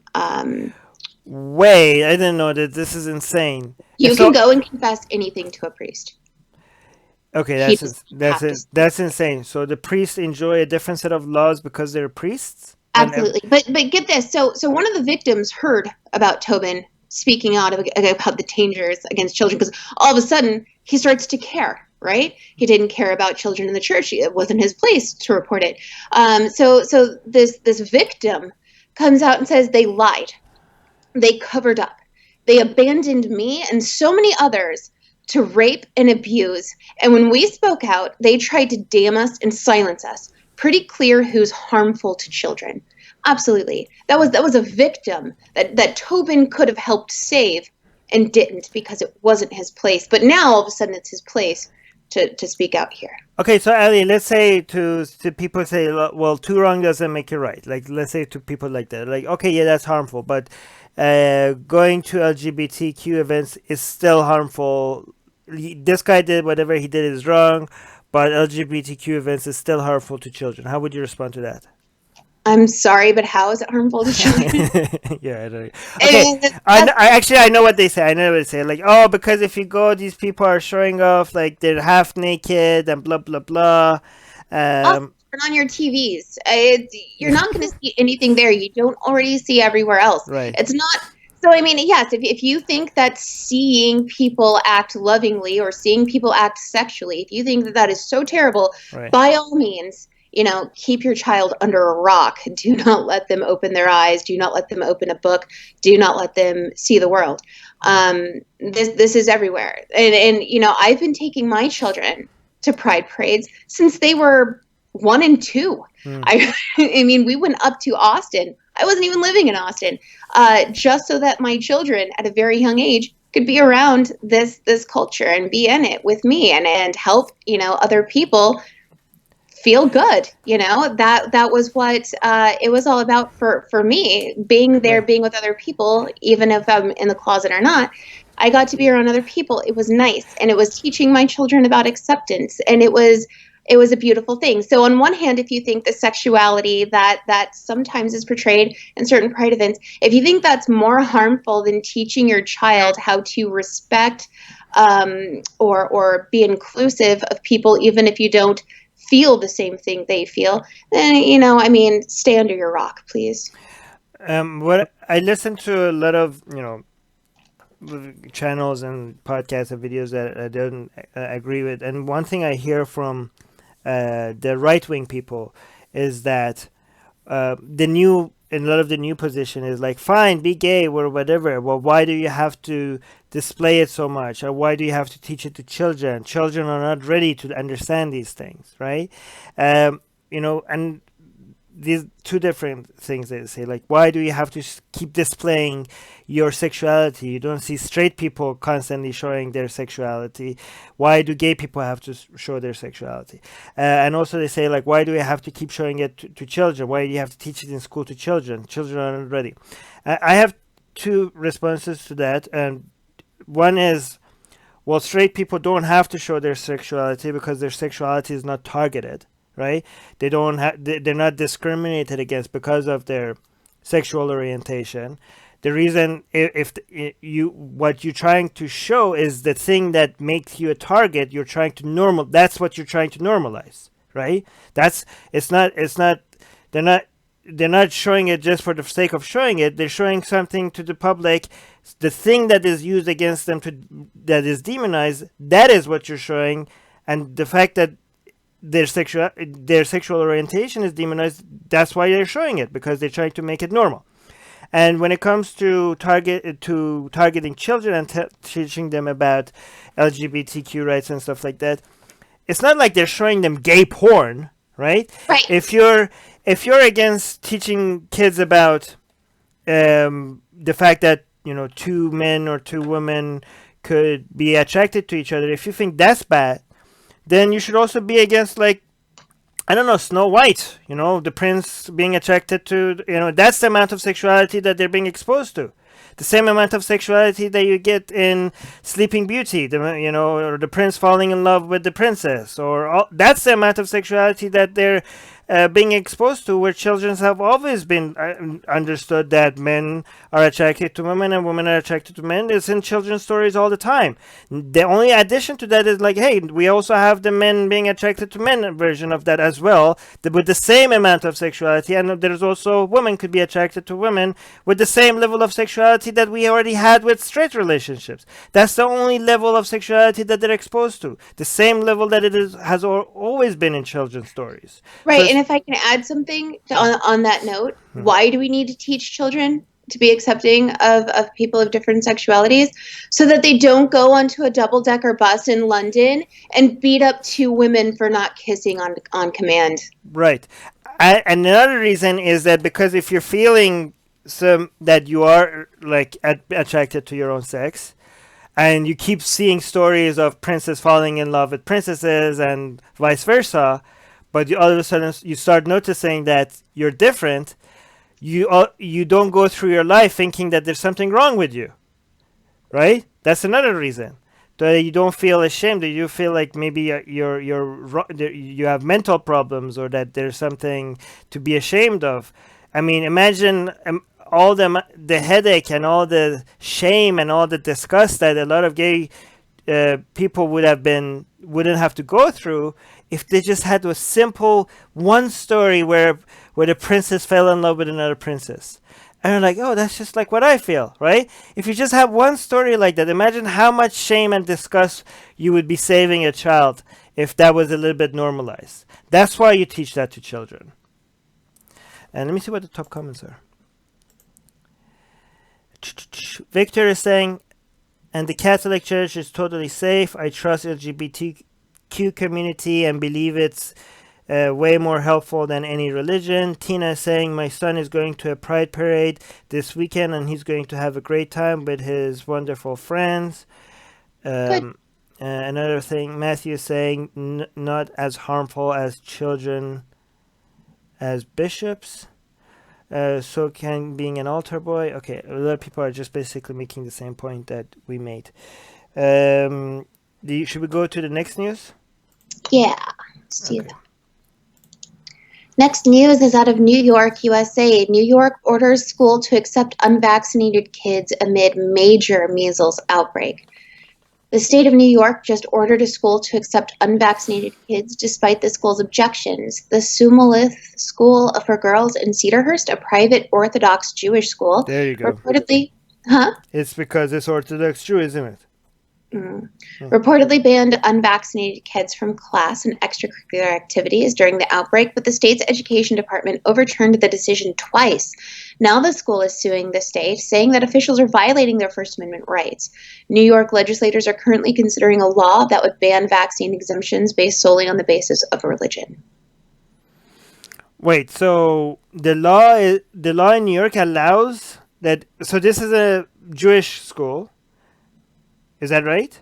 That's correct. And let me actually, originally who was challenging? So the school wanted not to, the school didn't want to let Unvaccinated kids in their classes. Oh, actually, so I was wrong. I was wrong. This is actually they're against the stereotype. So even though the school is Orthodox Jewish, they were pretty good with this. They didn't want to allow kids that are not vaccinated in school. And who was opposing it? The parents? Right. So they've had to take this, to the state of New York, and what they're saying is that the state of New York has ordered the school to accept the unvaccinated kids. But who took it right to the now, there's a state? major The measles parents. The parents took it. Okay, so the parents took this to the state, right? Yeah, I mean, that would have to be the case. That would have to be the case. Oh, actually, so this is interesting. The school is a religious school, but they got this right. The school was like, because a lot of times you hear like a lot of very Christian or very Jewish schools that are, anti-vaxxers. But this school, even though it's Orthodox Jewish, they were like, yeah, no, please stop spreading disease among our children. But the parents were apparently not happy with this, and they went to the government and they won. But wait, how did they win? Doesn't make sense. Because right now in most places in the United States, and this is starting to change, but you can exempt or opt out of vaccines by saying that you have a religious objection to getting them. Now, what they're saying here is that the current measles outbreak has put the vaccination debate to the forefront of public health, and that's why the school is fighting this on the First Amendment, right? They're saying that there are schools, in quote, there are schools that have taken the position that under the school's religious belief, as a matter of Jewish law, students should be vaccinated.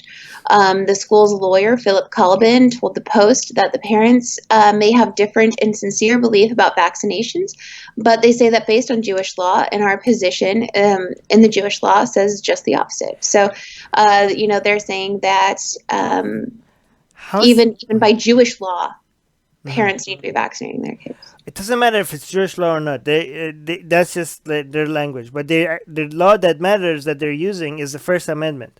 So the school is not accepting this. The school is like, no, fuck this shit. We don't want to accept unvaccinated children.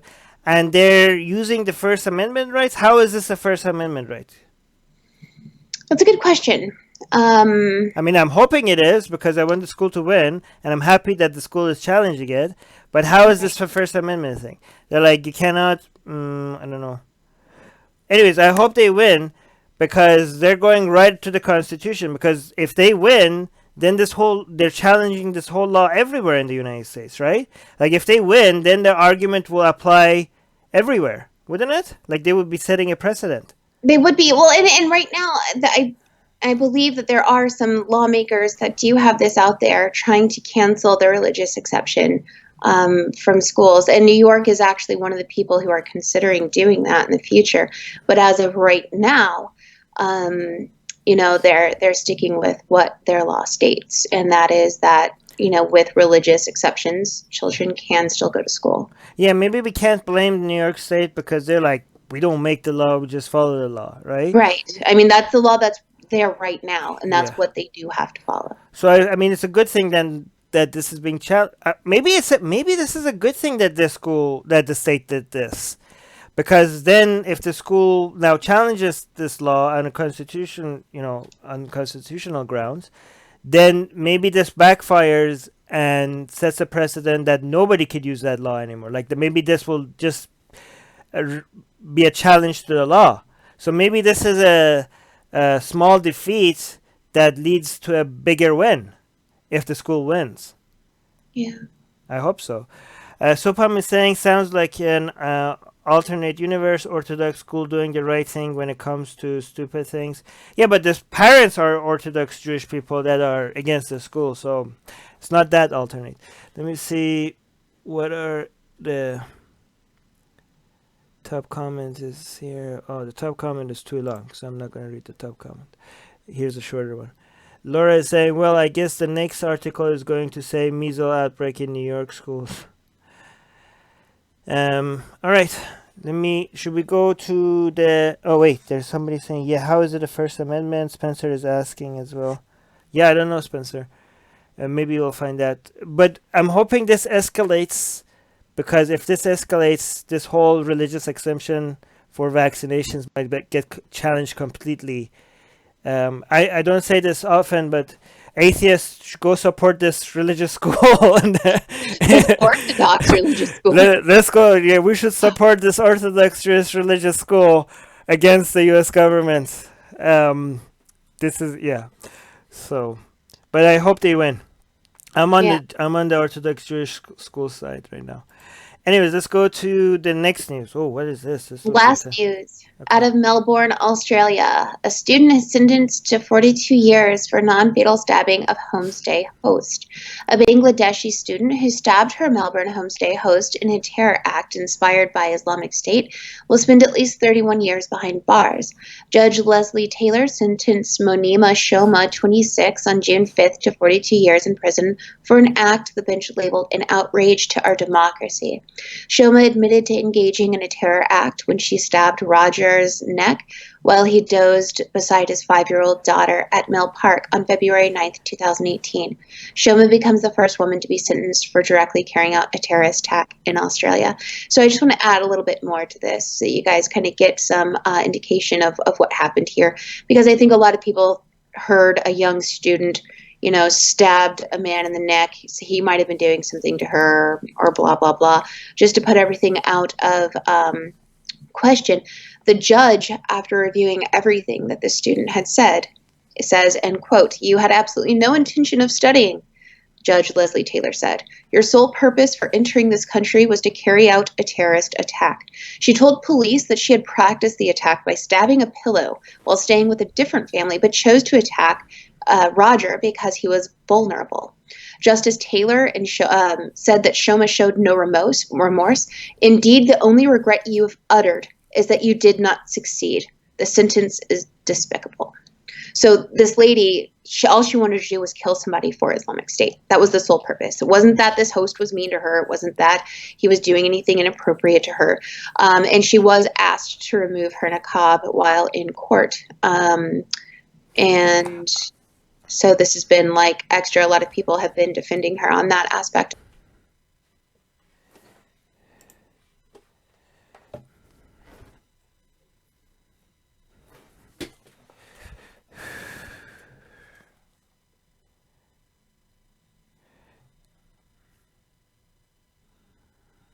And let me know if we're back.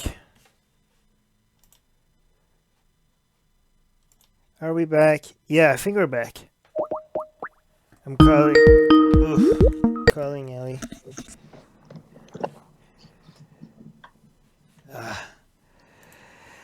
Back? Yes. Sorry, I don't know. That's fine. I don't know what happened. Do you guys have us back? Everything okay? Do you guys audio good, video good? We should start from the top if. Yeah, start from the beginning here. Yeah, start from the beginning. Sorry, guys. I don't know. I need a better computer. Maybe. Okay, and this is a good time to ask you guys to donate to Atheist Republic so I could afford a better computer so these things don't happen. Thank you, guys. Link is in the description. Anyways, start from the top. Let's go for because I need to cut out the story. So can you start from the top? Yeah, no problem. So this news is out of Melbourne, Australia. A student is sentenced to 42 years for non-fatal stabbing of a homestay host. A Bangladeshi student who stabbed her Melbourne homestay host in a terror act inspired by Islamic State will spend at least 31 years behind bars. Judge Leslie Taylor sentenced Monima Shoma, 26, on June 5th to 42 years in prison for an act the bench labeled an outrage to our democracy. Shoma admitted to engaging in a terror act when she stabbed Roger's neck while he dozed beside his 5-year-old daughter at Mill Park on February 9th, 2008. Shoma becomes the first woman to be sentenced directly carrying out a terrorist attack in Australia. And just to let you guys know a little bit more about what happened here, I've seen a lot of people say, well, maybe she did this because the host was harming her. sexually abusing her in some way, and that's just not the case. If you look at exactly what Judge Leslie Taylor was able to read and assess from this, she says you had absolutely no intention of studying. Your sole purpose for entering this country was to carry out a terrorist attack. She told police she had practiced the attack by stabbing a pillow while staying with a different family, but chose to attack Roger because he was vulnerable. Judge Taylor said that Shoma showed no remorse. In a quote, "Indeed, the only regret you've uttered is that you did not succeed. That sentence is despicable," she said. So this had absolutely nothing to do with the way that Roger treated her. He was very good to her. He let her stay there while she was, doing her studies. She went there with the sole purpose to attack somebody. She went there to kill somebody. And while Roger was sleeping next to his 5-year-old daughter, she stabbed him in the neck. When you're stabbing somebody and they're sleeping next to their 5-year-old daughter, how is that not like, while you're doing the stabbing, does it not cross your mind like, am I not the bad person here? Am I not the bad, like, does it not think like, it's one thing that you're stabbing somebody in right next to their child. It's another thing these people actually think like they are the good people and the other person is the evil one. Like the fact that you're doing that while you're thinking that you are on the right side, like it's not like, yeah, I'm evil and I don't care, right? It's actually you're thinking that you're on the right path, you are the moral person here and you're killing evil. Like it's just, I don't get it. Like, how does it at all? Do you think does it even cross their mind sometimes that like that they might be the evil person here, or does it not even cross their mind? I don't know. Like, what do you think? I don't know. I have another question, by the way. Look at the title. The title says students sentenced to 40-year. Why do you think it says students rather than Muslim terrorists or Islamic terrorists or something like that? Well, I don't have a problem with it saying student, and I don't have a problem with it because that's why she was in Australia. She was in Australia to study. The judge said. I mean, right, not really. Right. But that was legally why she was in the country. But I don't think that. I mean, if she was a taxi driver, would the news start with taxi driver sentenced to? I mean, the fact that she was a student is not relevant to the act, right? If this was like a student stabs teacher, then maybe the fact that she was a student would be part of the title. Like, I just think if this guy was a white supremacist or something like that in Australia killing a Muslim, I bet you the title will start with white supremacist attacks Muslim or something like that. But why is it when it's a Islamic terrorist, it says student? Like, I agree that if let's say somebody is a Muslim and they attack somebody and it has nothing to do with Islam, the attack has nothing to do with Islam, right? They attack them because of some other grievances they have. In that situation, if you start the headline says Muslim man attacks store owner and this had nothing to do with Islam, I think that would be an unfair title, right? Because the fact that he was a Muslim had nothing to do with it. But in this situation, I think it has everything to do with the attack. She's doing this. She's saying that she's inspired by ISIS. She's doing this because she thinks this is Islam. It has nothing to do with her being a student. Why does the title say student sentenced to 40 years for non-fatal stabbing? It should say Islamic terrorist. That's the relevant to what she was doing. It has nothing to do with being. And then we hear people saying, like, people think it's the other way around. People say that, when Muslims commit a crime, they call it terrorism, and when when other people do it, they don't. No, it's the bias is the other way around. What are you guys talking about? Well, that's okay. We also see that a lot, though, because people are not keeping in mind what the true definition of a terror attack is. This doesn't mean a terror attack that we find. A terror attack is not something that we find disgusting, okay? A man or woman can run into a store and kill, 10 shoppers And they say, oh, well, because he's white or she's white and did this is not a terrorist attack. Correct. It has nothing to do with their race, but it's not a terrorist attack because they just did it to kill, right? You have to have a political or religious motivation Like behind your action in order for it to be a terror attack. This was indeed a terror attack. She went out with a purpose, a religious purpose, motivated her to go out and stab this man trying to kill him. So that is a terrorist attack. This has nothing to do with the color of her skin. This has nothing to do, well, it does have something to do with her religion, but that's because she chose for, this to have something to do with her religion, not the news. So it's extra frustrating to me whenever we see things like, there was a white man that went off and did exactly what I said. He went shooting people at random shopping centers, and they said, "Oh, because he's white, he's not a terrorist." I mean, it's unfortunate that we can't keep in mind here. This has nothing to do with skin color. It's everything to do with the definition of what a terrorist is. But do you agree with me that it's unfair that they titled this student sentence to 42 years of non-fatal stabbing of homestay hosts? Hearing what you say, yes. Hearing after you said that, yes. Beforehand, my stance was I was fine with it being a student because that was still relevant. That's why she was in Australia. Right. The judge specifically mentioned that you had no. This has nothing to do with you being a student. So given that even the judge agrees, I think the fact that they put student in the title is extremely biased.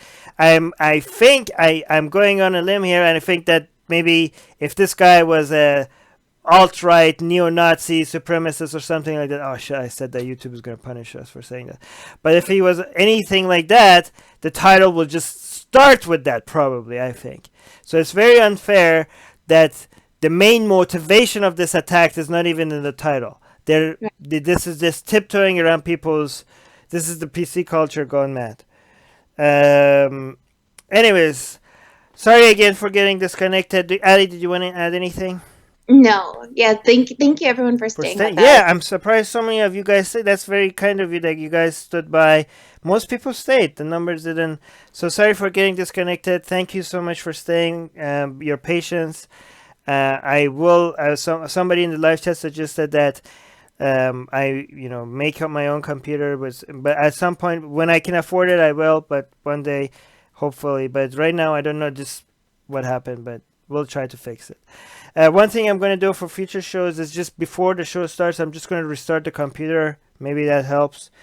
Christy's saying, and it is terror. Think about all of the families who host Middle Eastern people in their homes and what they must be thinking while the person is in their house at night.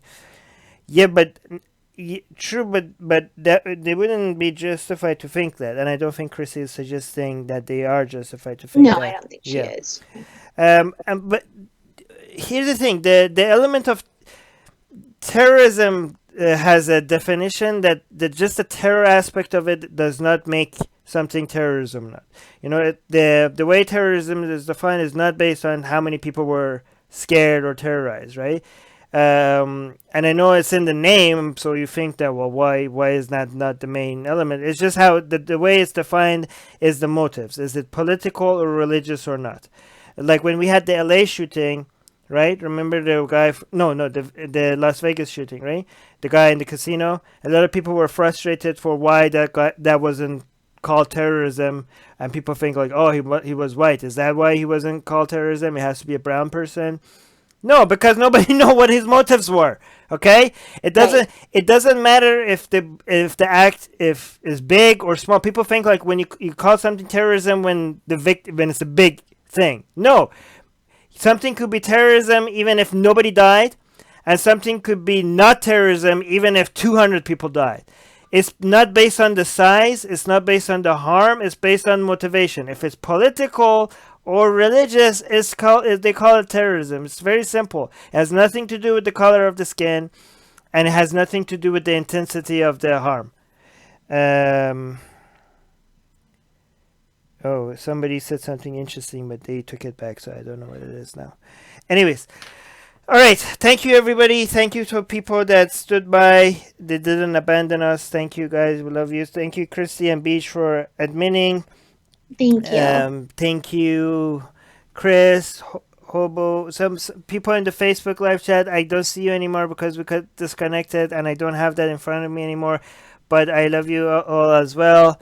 Sobham, thank you so much, Sobham. Sobham, your presence is very much valued, and also GV, you guys have knowledge about India, and India is getting a lot more news coverage, and we don't have as much as knowledge as you guys. So you guys being in the live chat is very, very helpful, and I'm sure a lot of Hindu nationalists don't agree that you have a lot of knowledge because you're not saying the things that they want to hear. But we appreciate you having you guys there. Who else? Who else? Chris, I mentioned. Godless Heathen, His Holiness, the person that I can't pronounce your name, and everybody else. Oh, Casey Atheist. Yeah, love you guys, and see you again next week. Bye. Bye.